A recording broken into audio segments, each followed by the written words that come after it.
Kara Kolter, mempelai impian. Untuk saudara-saudara, Anna dan Avon, dengan cinta. Dear Adam, aku meminta pengacaraku menunggu setahun sebelum mengirim surat ini padamu. Tori butuh waktu. Ia harus tahu ia mampu mengatasinya seorang diri. Tapi ia juga perlu tertawa. Ia malaikatku. Dan kini, kalau semuanya berjalan sesuai rencana, aku akan menjadi malaikatnya. Ini permintaan terakhirku, Adam. Dan hanya kau yang dapat memenuhinya. Aku tahu betapa kau mencintainya. Pulanglah, buat ia tertawa lagi. Ia memang selalu agak takut terhadap caramu meraih kehidupan. Tapi sekarang ia sudah lebih tahu tentang hidup. Ia tak akan terlalu takut meraih apa yang disodorkan hidup padanya. Selain dia, kaulah sahabatku. Aku tahu kenapa kau pergi. Ia marah padamu. Dan mungkin sampai kini masih. Tapi aku tidak. Aku akan menjagamu. Janji.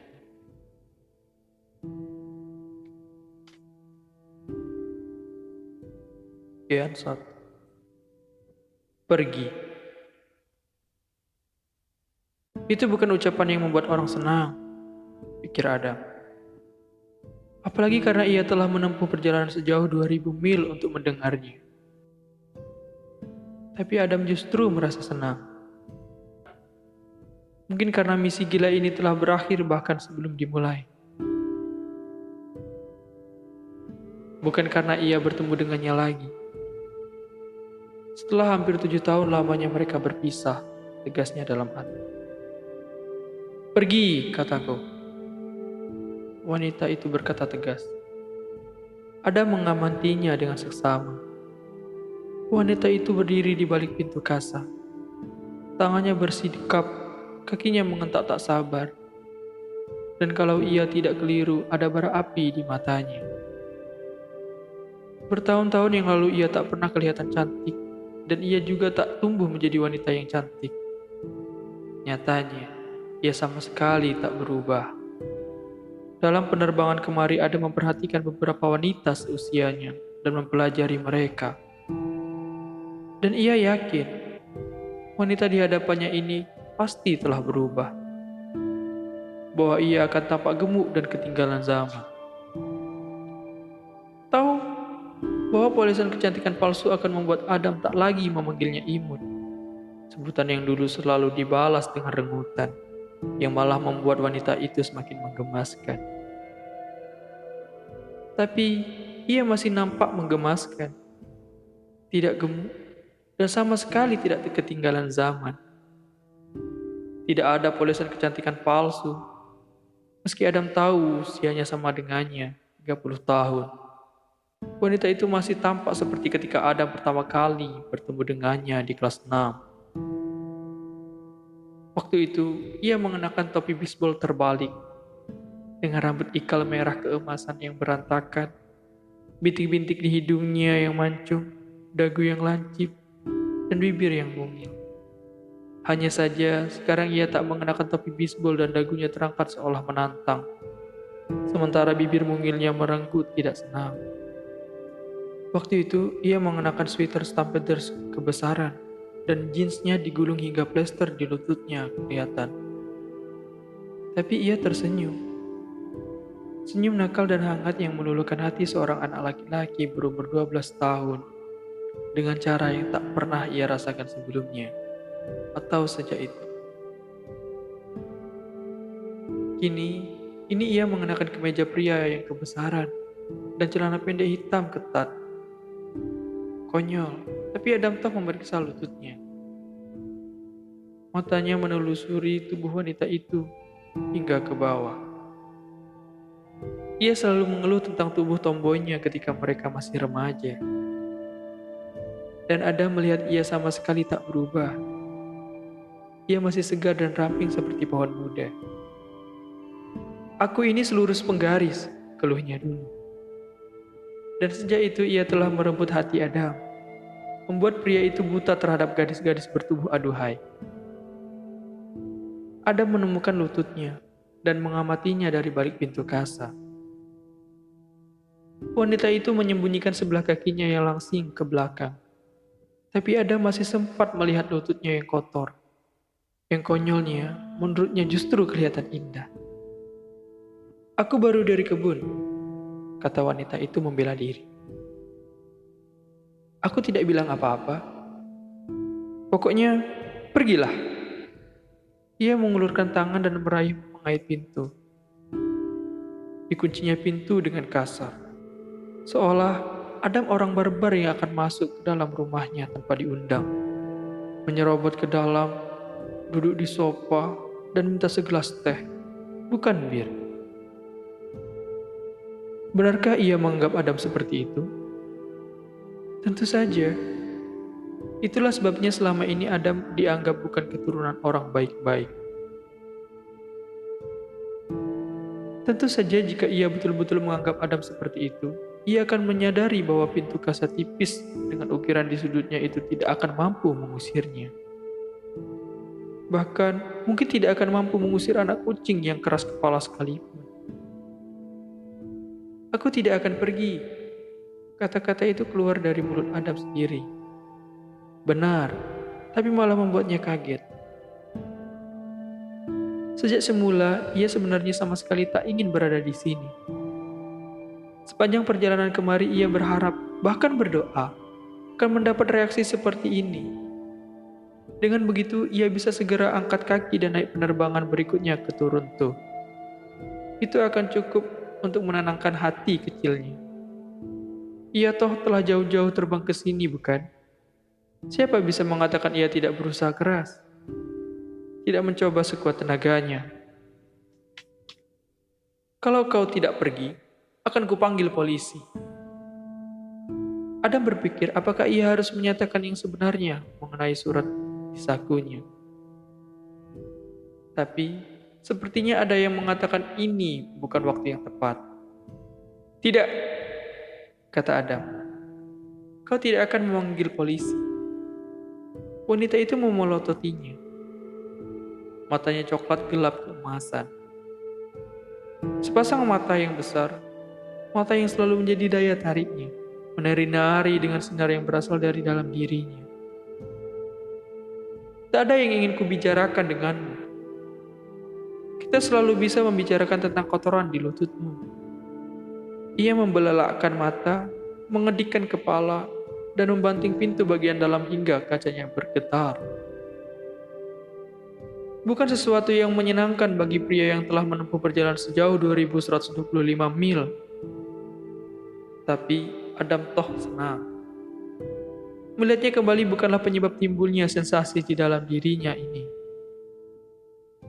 Seperti cahaya yang muncul dalam kegelapan, batin Adam. Adam menyusupkan tangannya ke saku, lalu melangkahkan kakinya. Perlahan-lahan ia berpaling dari pintu. Wanita itu tinggal hanya sekitar 1-2 blok dari tempat mereka tumbuh bersama. Ia dan Adam dan Mark. Daerah Sunnyside, permukiman tua dan cantik yang berbatasan dengan tepi Bow Drive. Dari sini, dari teras rumahnya, Adam dapat memandang ke jalanan di selatan dan melihat taman yang sejajar dengan sungai yang membelah Calgary. Sepasang pelari sedang menikmati jalan setapak di bawah pohonan besar-besar. Adam melihat ayunan di terasnya, penuh dengan bantal empuk berwarna abu-abu dan pink. Ia ke sana dan duduk. Dari sudut mata ia melihat wanita itu menarik tirai dengan marah. Ia berayun perlahan dengan satu kaki. Ia menyukai Calgary. Ia menyadari hal itu sejam yang lalu. Ketika pesawat berputar untuk mendarat, ia menyukai kota ini dan merindukannya. Lingkungan di sekitar sini telah berubah cepat. Para profesional muda tengah merombak rumah-rumah tua di seberang sungai dan melakukan renovasi besar-besaran. Tren itu sebenarnya telah dimulai ketika Adam dan ayahnya pindah kemari bertahun-tahun yang lalu. Waktu itu, ia masih kelas 6. Ayah wanita itu, Tori, seorang dokter dan memiliki rumah tua yang bagus di sebelah rumahnya. Orang tua Mark, psikolog dan dokter hewan, memiliki rumah yang tak kalah bagusnya di sisi satunya.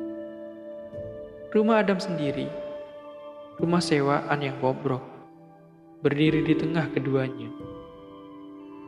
Ia dan ayahnya seorang mekanik dengan kuku penuh oli, bekerja keras setelah kematian ibunya.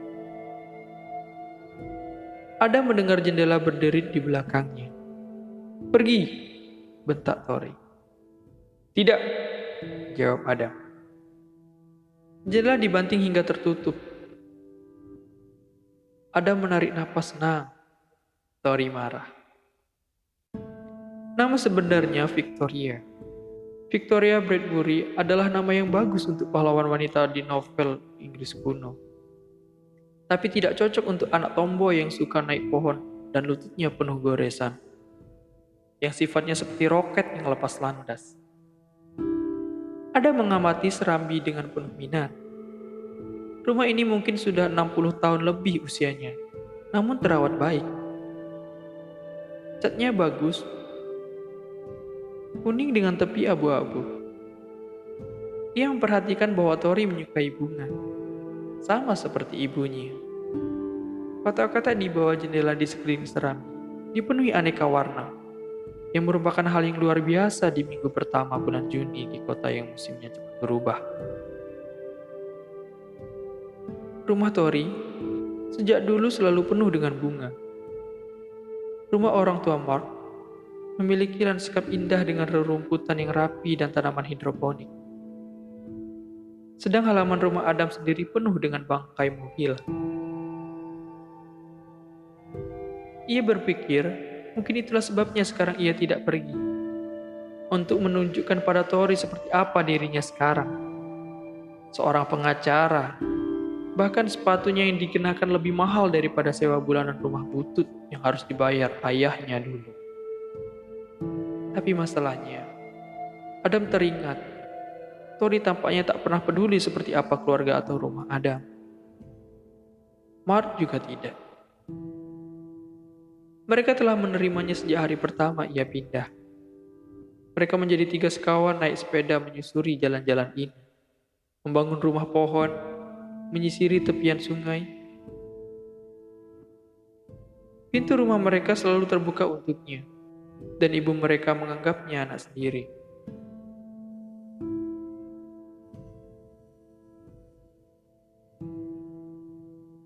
Dan kini, tenggorokannya tercekat, mengenang hari-hari indah yang penuh tawa dan kasih sayang itu.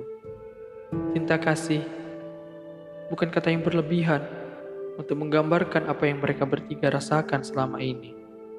Untuk apa yang telah terjadi di ketiga rumah yang bersebelahan itu. Tentu, sesuatu yang tak terhindari lalu terjadi. Mereka tumbuh dewasa dan rasa kasih sayang di antara mereka pun berubah. Ia dan Mark sama-sama jatuh cinta pada Tori. Dan Tori memilih Mark. Ayunan itu berderit nyaring. Matahari mulai terbenam dan cahayanya menyirami jalanan. Pohon-pohon besar dan rumah-rumah tua dengan cahaya yang sangat menakutkan. Ada mengambil surat dari sakunya, membukanya dan membacanya lagi.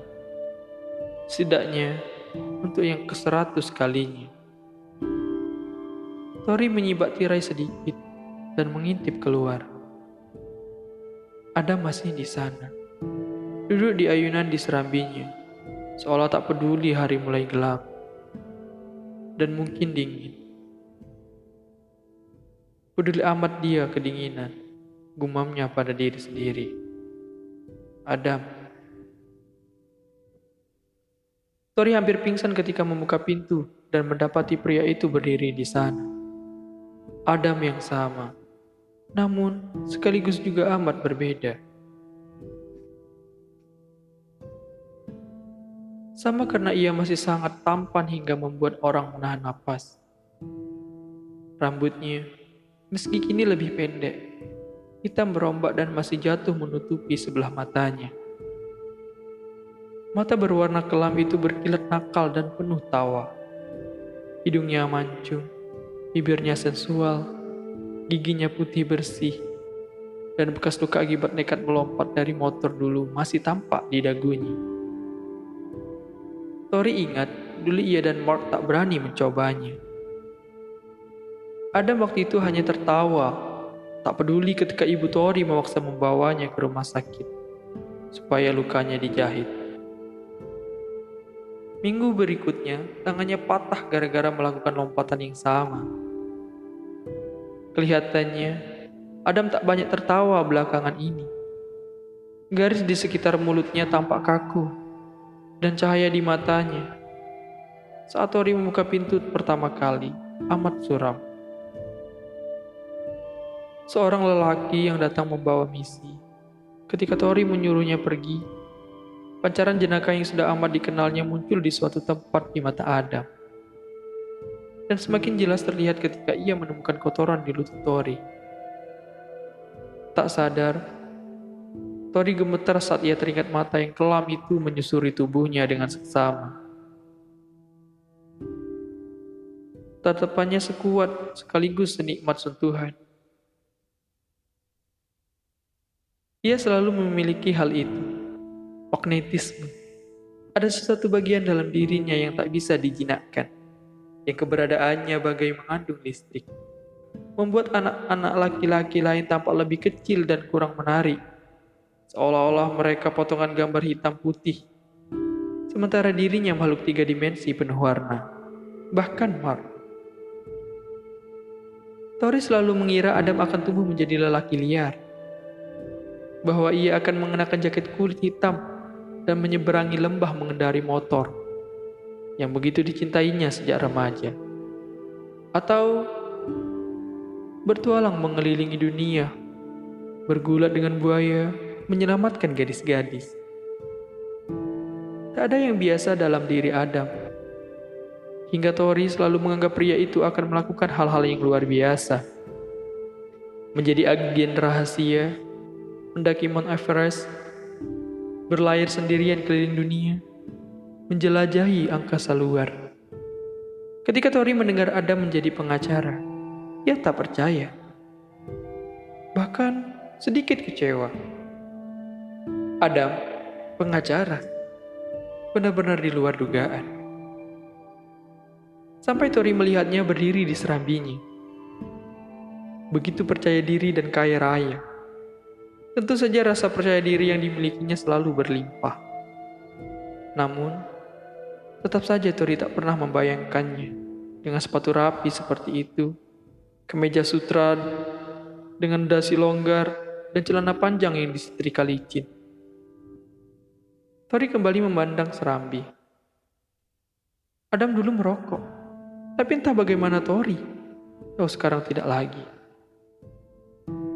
Anak liar itu telah hilang, tapi masih di sana, mengintai dari balik mata dan senyum itu. Pergi, bisik Tori. Ayunan bergerak. Laki-laki itu tak akan pergi. Ia tahu, Adam akan menjadi pengacara yang baik. Lebih dari sekadar baik, ia punya bakat membaca pikiran orang. Ia selalu tahu apa yang akan mereka lakukan. Ia sangat pintar hingga terkadang Tori dan Mark diam-diam saling bertukar pandang karena kagum padanya. Dan sebagai pusat perhatian, Adam memiliki ketabahan yang tidak dimiliki oleh Tori atau Mark. Ketabahan yang tidak timbul karena dirinya anak seorang mekanik, melainkan karena keyakinannya yang dalam tentang siapa dirinya dan perlakuannya yang akan diterimanya di dunia. Tori tahu Adam berpikir ia akan menyerah dan keluar. tergoda oleh perasaan sayang yang dulu pernah ada atau rasa penasaran. Tapi Tori tak akan memberinya kepuasan. Biar saja ia duduk di luar sana sepanjang malam. Tori pergi ke kamar mandi dan membanting pintu. Ia menatap dirinya dengan kecut. Ia tampak seperti anak kecil dan merasa seperti anak kecil. Ia membungkuk dan mengusap tanah di lututnya dengan ludah.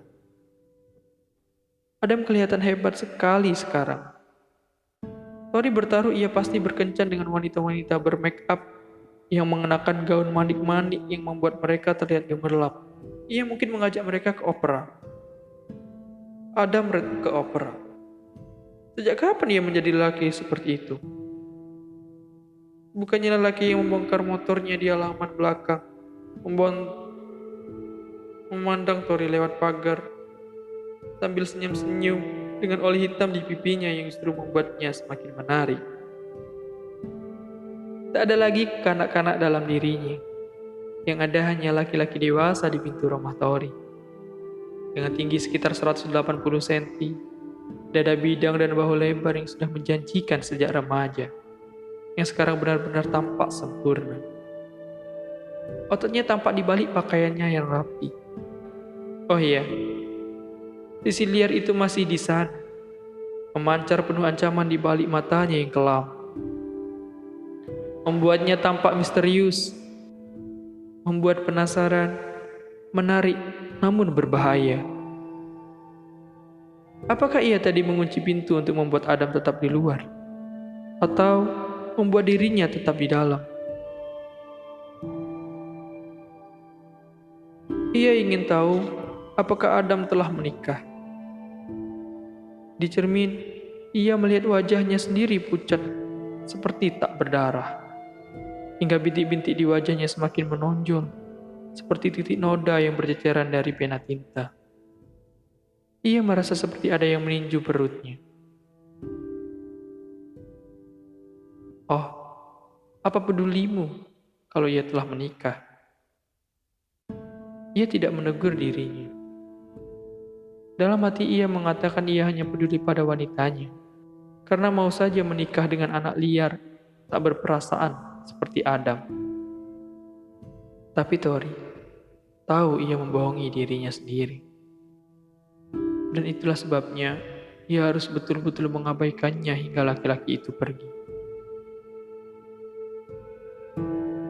Tori berjingkat keluar dari kamar mandi. Rumahnya sekarang sudah gelap. Ia melihat keluar jendela. Adam masih di sana.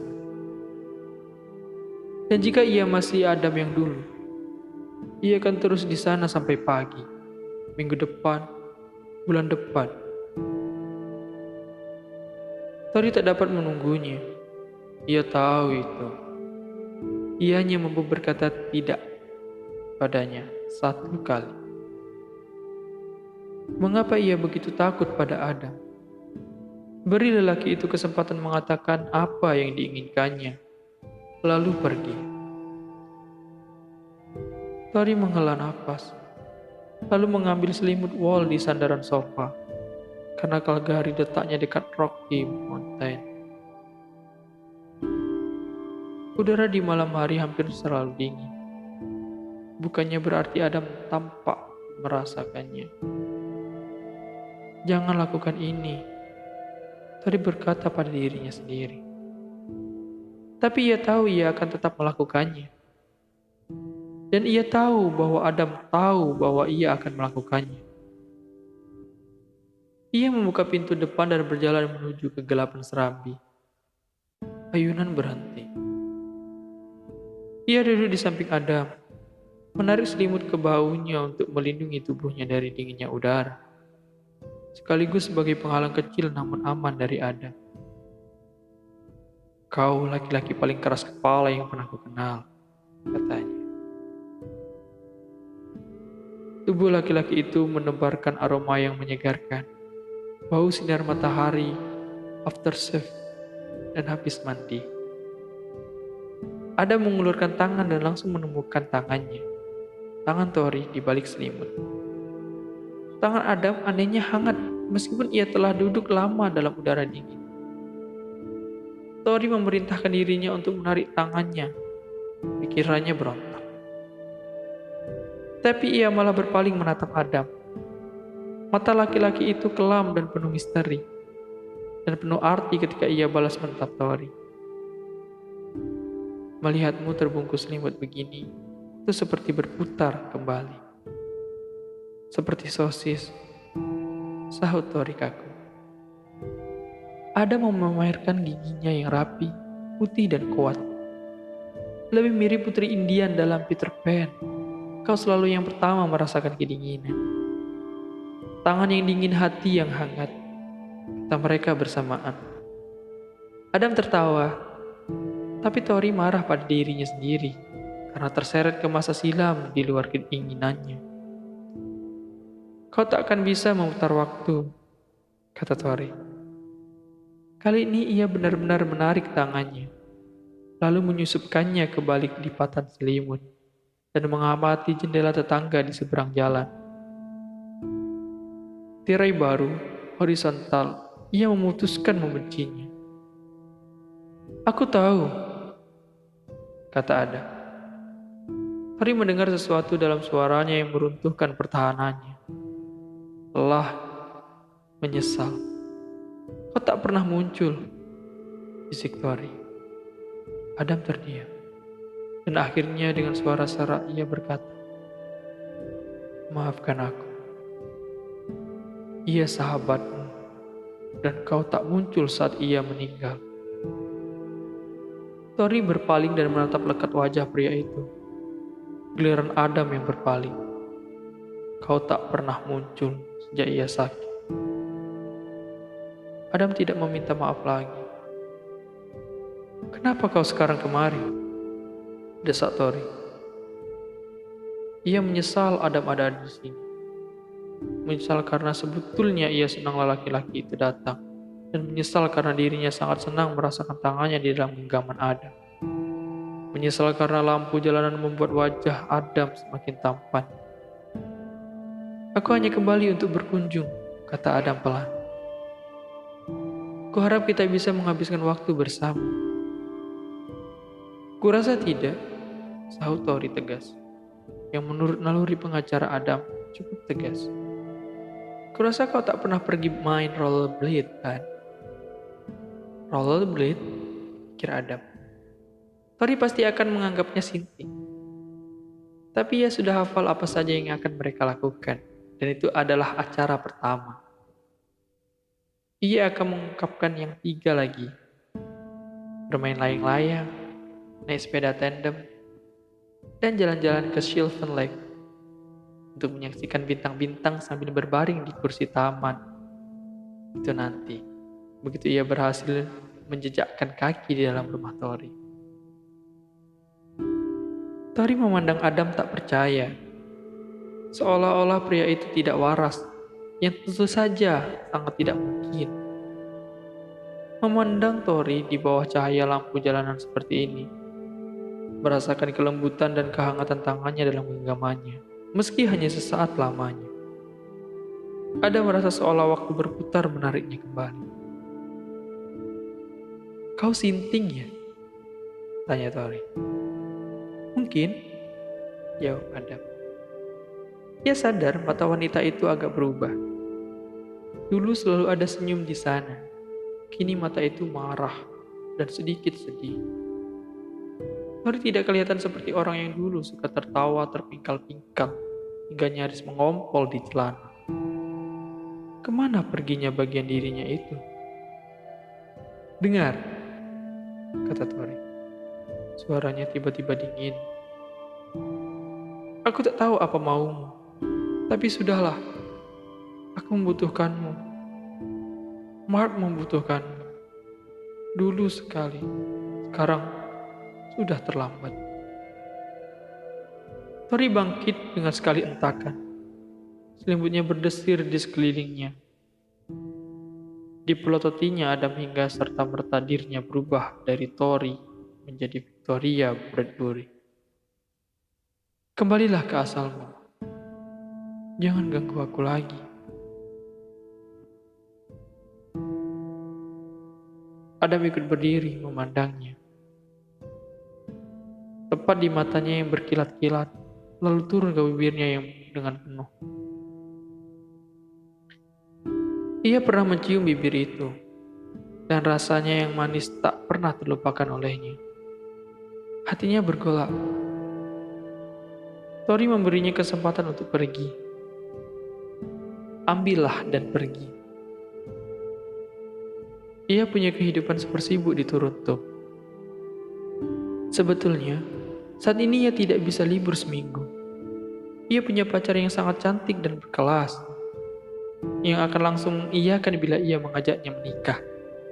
Kini ia heran, apalagi yang ditunggunya. Aku akan kembali besok, kata Adam pelan, sekitar pukul 10. Adam berjalan meninggalkan Serambi, diiringi desisan Tori. Tak usah. Adam tahu persis seperti serigala besar yang jahat, bahwa dirinya harus datang pukul 9 kalau ingin bertemu Tori. Ia tadi naik taksi, tapi memutuskan untuk berjalan kaki kembali ke hotel yang terletak di seberang sungai. Ia sadar telah bersiul sambil berjalan, dan sudah lama sekali ia tidak bersiul. Kamar hotelnya sangat mewah. Sebagai anak seorang mekanik, ia dengan mudah dapat menyesuaikan diri dengan kemewahan. Ia melirik jam tangannya. Hampir pukul 11 waktu Calgary, yang berarti hampir pukul 1 pagi waktu bagian timur. Terlalu larut untuk menelepon Kathleen, dan ia senang. Ia belum memberitahunya tentang maksud perjalanannya. Ia cuma mengatakan untuk bisnis, yang tentu saja benar, atau tadinya begitu, murni bisnis. Sampai ia melihat Tori. Kini ia merasa seakan-akan Kathleen akan mendengarnya dari suaranya. Mendengar apa dari suaramu? Tanya Adam pada diri sendiri. Tadi kan masa lalu. Hal-hal yang semula pasti, kini menjadi tidak pasti. Adam menganggap ia dan Kathleen, yang juga pengacara, adalah pasangan serasi. Dan ia nyaris siap membuat komitmen dengannya. Sampai Tori membuka pintunya. Dan sejak itu tak ada lagi yang pasti. Kathleen, mantan model dengan rambut hitam berkilau, dan mata biru safir bergoyang-goyang dalam pikirannya seperti fata morgana. Tidak sabaran, Adam menghampiri kulkas mini dan melongo isinya. Ia mengambil cola, walaupun tahu itu akan membuatnya tak bisa tidur sampai fajar menyingsing. Sejak kapan ia menjadi tua hingga tidak minum cola di malam hari? Hanya karena minuman itu membuatnya terus terjaga. Ia melihat laki-laki lain yang balas memandangnya lewat mata Tori. Wanita itu masih memandangnya sebagai laki-laki yang kanak-kanakan, yang suka menentang bahaya. Sebenarnya, bukan hanya soda yang akan membuatnya terjaga malam ini. Energi aneh tampaknya tengah menyusupi pembuluh darahnya. Ia mengambil koper, menuju meja, dan membukanya. Tumpukan surat-surat hukum tergeletak di depan matanya. Pekerjaan lelaki yang tidak minum cola di malam hari, karena itu bisa membuatnya terjaga. Tahukah Tori dirinya pengacara? Wanita itu tidak bertanya. Apakah besok ia akan menanyakannya? Apakah ia akan bertanya kenapa? Dan apakah Adam akan mengatakannya sebenarnya? Ia telah memikirkan karirnya cukup lama sebelum menentukan pilihan. Ia pernah berpikir menjadi dokter, seperti ayah Tori. Pikiran itu sayangnya membuatnya sedih. Ia selalu mampu menyembunyikan kesedihannya dari Tori dan Mark, yang kelihatannya menganggap dirinya selalu tabah. Dalam beberapa hal memang demikian. Ia sangat tabah menghadapi penderitaan. Ia suka melakukan hal-hal yang berbahaya. Ia tak kenal takut, bahkan terhadap kekuasaan. Tapi, Ketika ia membedah kata dalam pelajaran biologi di SMA, ia tahu karir yang berhubungan dengan darah dan organ tubuh sebaiknya dilupakan saja. Ia khawatir ia tak akan tahan melihat amandel yang berlendir, yang berarti dokter gigi, profesi yang juga menghasilkan banyak uang, juga harus dilupakan. Ayah Mark, dokter hewan, karena bahkan ikan mas koki pun Adam tak pernah punya.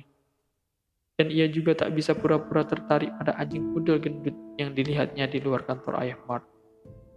Ia tahu ia tidak akan memilih profesi itu.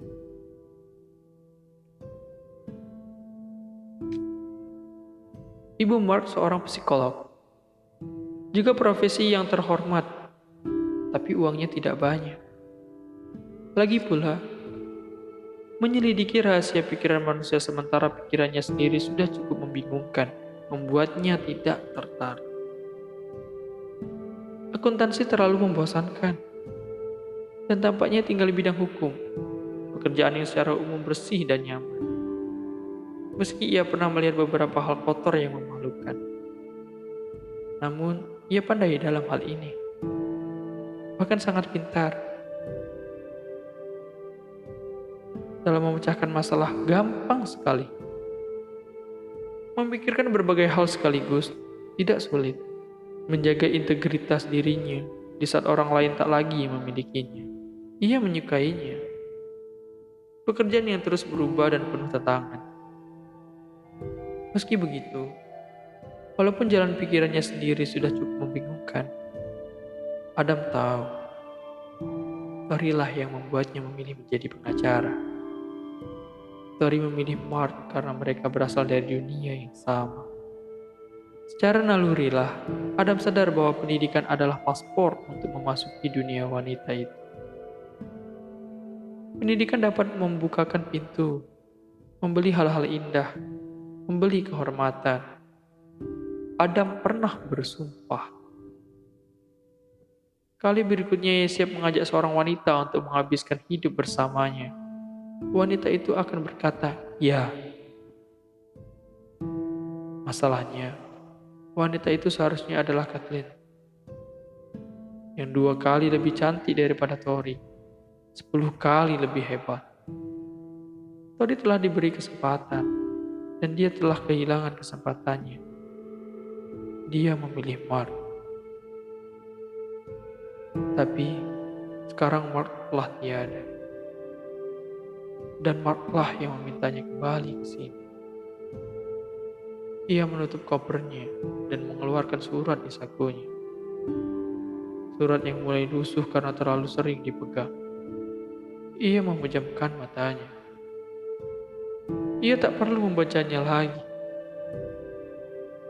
Permintaan Mark yang terakhir membuat Tori tertawa lagi. Mark, tampan, atletis, pendiam, tenang. Pilihan yang tepat jika seorang harus memilih. Pilihan yang masuk akal.